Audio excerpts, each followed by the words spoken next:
Breaking news. Pope Leo takes aim at President Trump in a brutal public message. Pope Leo published his first apostolic exhortation, Dilexite, October 4, 2025. And at the same time, Pope Leo ramps up his feud with Trump as Pope calls his immigration laws unchristian. Upon releasing his exhortation, his first major document, it sets up a collision course with Trump, right-wing politics, and the billionaires class. But that's not all. Pope Leo's latest exhortation is really a call for a new form of global governance, blending church and state as described in Bible prophecy. Welcome, dear friends, to TIBP Media. Psalm 46 verse 1 says, God is our refuge and strength, a very present help in time of trouble. TheDailyBeast.com says, Pope Leo ramps up his Trump feud with order to American bishops. Pope Leo has escalated his growing feud with the Trump administration, instructing U.S. bishops to take a stronger public stand against the president's hardline immigration policies, according to Reuters. October 8, 2025, Pope Leo speaking out more and more, in particular around Trump's immigration policies. He sees this as the opposite of Christian teachings, how they are being treated, how migrants are being treated. Specifically spoke to a group of bishops and social workers from U.S.-Mexico border. And he has received letters evidently from people who either had been treated or know people who have been treated by the U.S. government in this despicable, inhumane way and are asking for the Pope to intervene. He's asking the U.S. bishops to speak strongly on this issue.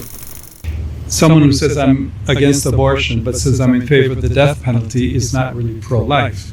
So someone who says that I'm against abortion but I'm in agreement with the inhuman treatment of immigrants who are in the United States, the inhuman treatment of immigrants who are in the United States, the inhuman treatment of immigrants who are in the United States. I don't know if that's pro-life. Observers said that Pope Leo teared up over the documentary, and today's release of his apostolic exhortation makes clear that protecting immigrants is going to be a hallmark of his papacy and the Roman Catholic Church. As the Washington Post reports it, Leo's new document, an apostolic exhortation defending the poor and marginalized, is based on an unfinished text started by Pope Francis. He quotes Francis, calling on the faithful to welcome, protect, promote, and integrate migrants. But then, Leo really takes aim at Christians who allow for the exploitation of migrants. While we believe that the laws of the land, including the laws about migration, immigration, should be upheld, and we condemn violence at the same time at all forms, Leo slams Trump, just like Pope Francis slams Trump.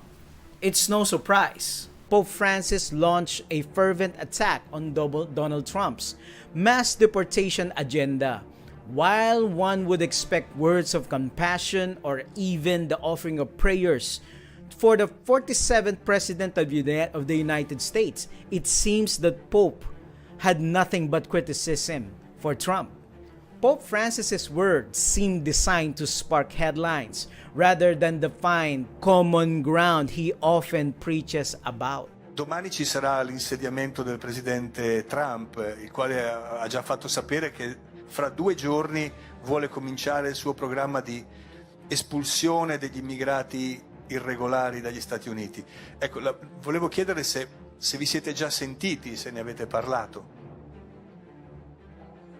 No, non ci abbiamo sentito. Lui è venuto una volta qui, quando era presidente l'altra volta, ma non ci siamo sentiti. Ma questo, se è vero, sarà una disgrazia, perché fa pagare ai poveri disgraziati che non hanno nulla il conto dello squilibrio. Non va. Headlines: Pope Leo takes aim at Trump in brutal public message. But here it is, dear friends.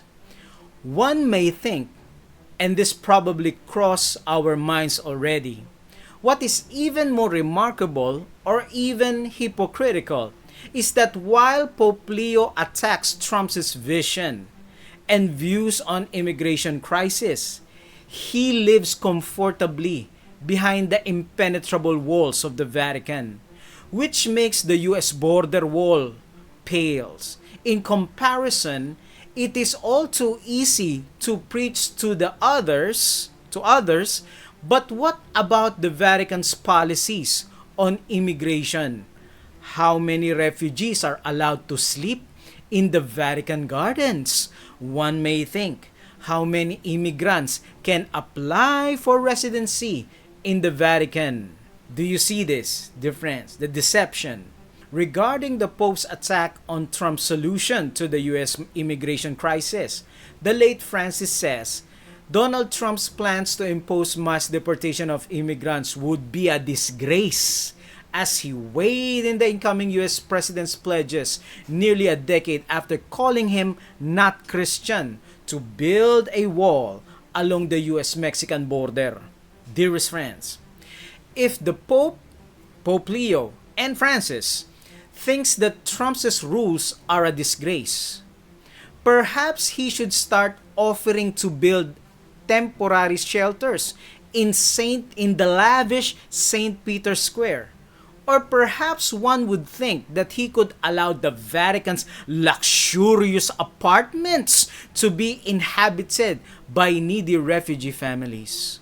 One would think or cross our minds that it is certain, although Pope Leo and Pope Francis and Donald Trump seem to disagree on each other's policy, Bible prophecy reveals that they will cleave to one another and very soon speak as a dragon, USA.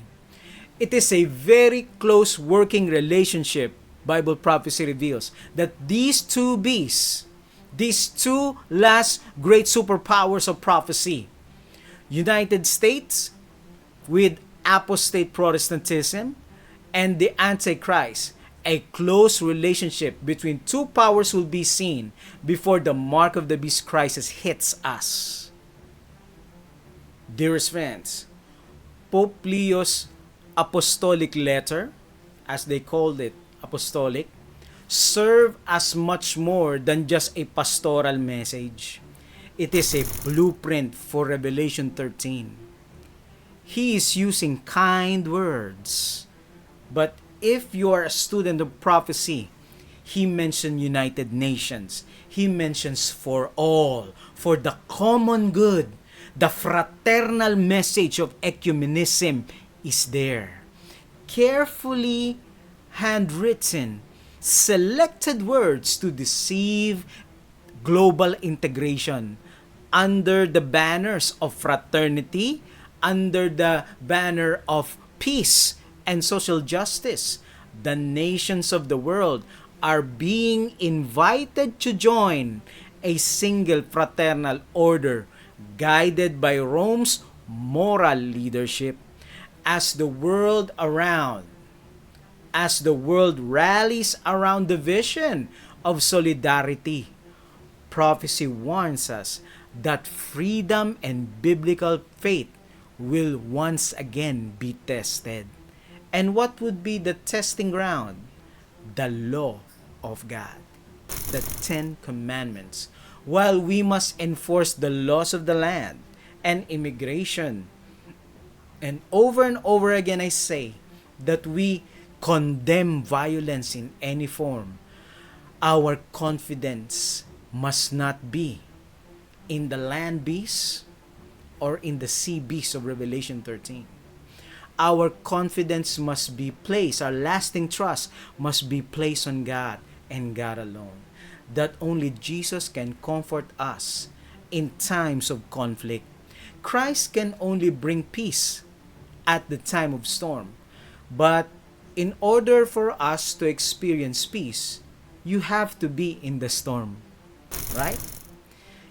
Trials is the chosen method of God to build our faith in Him, brokenness in Christ, and total submission of the will is what will give us the strength, direction to receive the seal of God. Kindly type our response today: Christ is my refuge and strength. Thank you, dearest friends. Kindly share truth found in Bible prophecy.